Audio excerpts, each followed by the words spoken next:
각도를 보시면 각도. 자, 만약에 콜트가 수세가 안 좋으면은, 수세가 안 강하면은 각도를 높일 수 없습니다. 필요 없습니다. 그러면 수간폭이 각도를 높이면 좁아지고 수세가 강하기 때문에 각도를 어느 정도 한번 첫 번째 첫 주지에서 각도를 어느 정도 죽이는 겁니다. 60도 이하로. 68도 이상 68도 넘어와버리면 아무짝이 필요 없습니다. 60도 이하로. 코트로 계집을 가신 분들은 첫 번째 1년차 해마목 자르고 난 뒤에 4, 5개의 눈을 놔둔 상태에서 첫 번째 유인이 전체적으로 거의 90도 가깝게 유인을 해놓고 난 뒤에 자르면은 요 정도 올라가게 되는 겁니다. 요거는 유인을 한 게 아닙니다. 제가 그냥 유인 없이 한다고 보시면은 제일 쉬운 게 그겁니다. 첫 번째 잘라가 우리 물 높이에서 잘라가지고 눈대 4, 5개만 놔두고 바지를 발생시키는 겁니다. 가정을 발생시키고 이후에 이 자체가 목질화가 될 때까지 놔두는 게 기본입니다. 성급하게 나온다고 자르는 게 아닙니다. 시기가 중요하다. 시기가 언제냐고 물어보시는 분들 그건 아닙니다. 시기가 다 틀립니다. 국내에서. 나무 자체가 목질화가 진행되면 청기가 없어지고 흰색, 회색으로 바뀌죠. 회색으로 바뀌는 시점, 그 시점에 45cm, 40에서 45cm를 남기고 자르는 겁니다. 자르고 나면은, 그러면 1차 유인이 된 상태에서 잘랐던 거 아닙니까? 그죠? 그러면 거기서 2개에서 3개 가지가 발생되는 겁니다. 그러면 거기에서 방향이 안 맞는 방향은 첫 번째 유인만 해주는 겁니다. 방향만 틀어주는 거죠. 방향만. 그 이후에는 유인이 없습니다.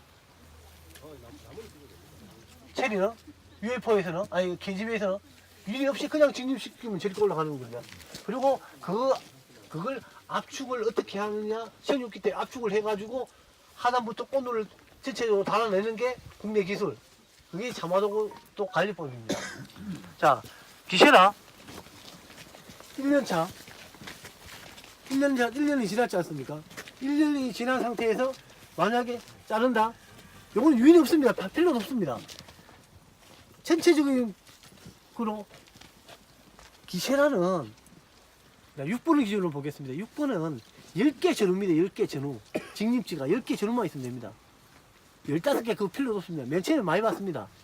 나중에 3년 차에 갈 때는 10개 전후밖에 안 갑니다. 꼭 그 기세로 6번은 몇 개를 가야 된다는 자체가 없는 거고, 나무가 크다 보면 어떤 놈은 잘 크고 어떤 놈은 작게 크죠. 손가락도 그렇지 않습니까? 어떤 놈은 크고 어떤 놈은 굵고 짧고 어떤 놈은 길지 않습니다. 그것처럼 체리나무에서 한 나무에 한 줄에 다 영양 상태가 틀리고 뿌리 살짝부터 생육 상태가 틀리기 때문에 크기는 그 식림집 개수는 상관없습니다.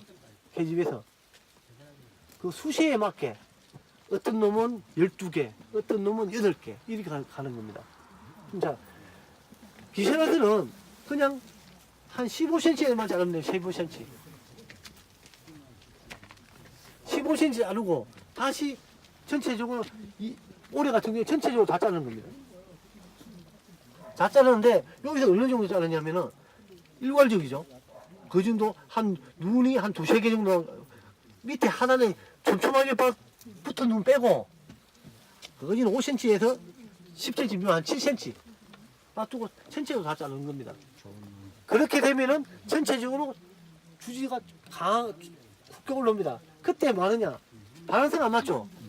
반응성 안 맞을 때 적심을 이거 너무 크겠다. 한 50, 60 자랐을 때 생각처럼 한번 찝어주는 겁니다. 그러면 50, 60 자랐을 때 한번 찝어줌으로 해가지고 15일 동안 쓸 때 가는 가지들이 크고 올라가는 겁니다. 그런 식으로 해가지고 계속 수시로 다니면서 바lan스를 맞춰주는 겁니다. 그러면은 당연해서 이렇게 만들어야 됩니다. 그냥 가족님 하나만 질문할게요. 지금 콜트에서 제가 해보면 그래요. 지금 우리 저 VUFO에서 보면 숫에 가장 동일한 주지를 2개 빼잖아요. 네. 그러면 콜트 같은 경우 가장 비슷한 주지를 2개 뺐어요. 그거를 90도 유인을 해요. 네. 근데 제 기준이에요. 제 생각에는. 그러면 그렇게 해가지고 UFO처럼 딱 유인을 해가지고 각 주지마다 한 40cm, 30cm 잘라요. 네. 위는 그대로 해놓고 90도로 그래가지고 위에 상향지에 있는 거는 눈을 따요. 따가지고 동시에 지네발처럼 쫙 받는 거예요. 그렇게 되면 수세가 일정하게 쫙 빠져요. 그래가지고 KGB 하면 나는 제 생각이 아주 좋을 것 같아요. 자, 그게 뭐냐면은, 그게 뭐냐면은, UFO죠. UFO인데 이게 우리 버선 T형 UFO가 되는 거예요. 그게 T형 UFO인데, 네. 뭐냐? KGB죠. KGB죠. 예, 주관을 예? 조금 많이 세우니까. 똑같은 거죠. 그러니까, 이게, 이런 식으로, 응용하는 거는 자유예요. 근데 제가 봤을 때는 콜트에서는 그게 수세가 가장 안정적이에요. 왜 그러냐면 지금 보시면 직립지에서 이렇게 크잖아요. 그러면 수세 이제 이게 희생기로 쓰긴 하는데 근데 UFO로 해서 이렇게 양쪽에서 이렇게 동시에 바다에 올리잖아요. 그러면 훨씬 더 안정적이더라고요. 그게 UFO를 응용한 거고 KGB를 응용한 겁니다. 그러니까 그거는 자기 지금 우리 장성에 계신 분들은 한분 국사장님 지금 저분은 콜트로 V에다가 T 지금 8m 가보시면 8m를 채탄 만들어가지고 다 잘라가지고 UFO를 업로드 시킬 거예요. 올해는 업로드 시키지 말았겠습니다. 내년에 시키도록 했습니다. 주원부를 튼튼하게 나오면 전체 다 터지기 때문에. 그건 응용하는 거는 마음대로예요. 자기 마음이죠, 자기 마음. UFO를 KGB로 갈 수도 있고 KGB 뭐 T형 UFO도 될 수 있고 어찌 보면은 하방령만 이리 업로드 시키면은 그냥 UFO T형 업로드 UFO. 그거는 열십자 금방 말한 거는 네, 열십자죠, 열십자. 네, 수관 확보가 좋아요. 열십자가 UFO가 될 수 있고 뭐 그래요. 그거는 아무 상관없습니다. 올라가가지고 8m